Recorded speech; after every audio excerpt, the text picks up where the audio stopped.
quạt mỏng hao mau pìm phánh hao màn đa mang thường một ai hồ bấy mình nát bèn bay pé thật bèn nhịp bèn ngày bèn bèn cái hành thùng dài một chút hai hai kia nó thăm ô tập bèn tao nè hồ tập bèn tao tao vinh nhom lỗi nhom trong cua đó bông bố à cái comment phua nhom nè phọc na vậy thường tay lạnh nó nghe bông bố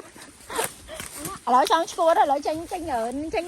vậy vậy bay Việt Nam tích bay nè cặp buột tích cái bông bố nè buột giờ mình vậy đó nè nắng đó nè tranh lại nè bay ở cầm chiêu hồn bên đó lử cái ấy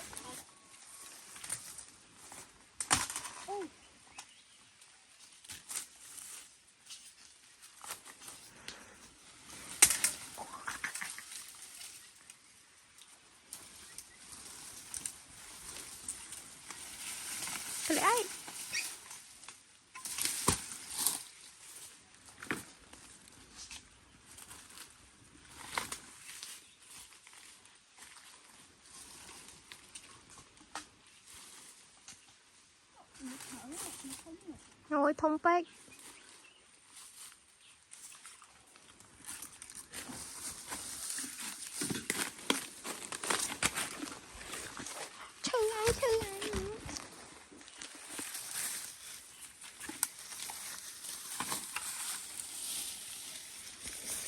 còn toan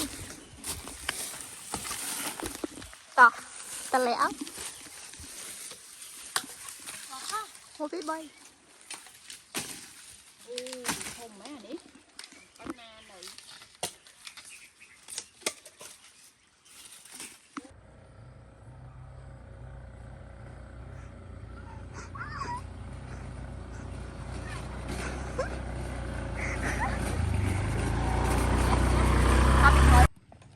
nè lợi dân lang đò lấy bông ôn lợi dân sắp đam cả hồ mơ tập đen ở khi hay mơ chỉ cao bông ôn nó không ôi sao ta là không chê trẻ luôn khoác tay bông ôn nè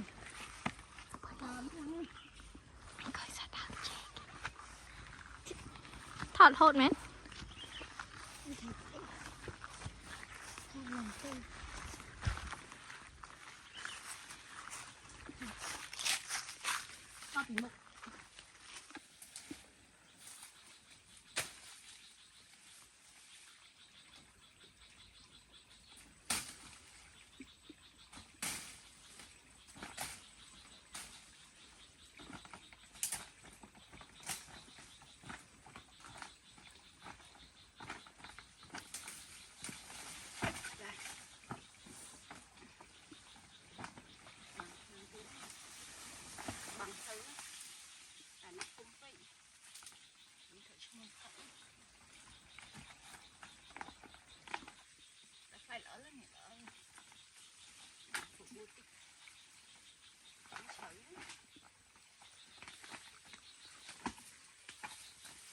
chọc đây 4 mét. Còn bắt cho 2 tập thôi.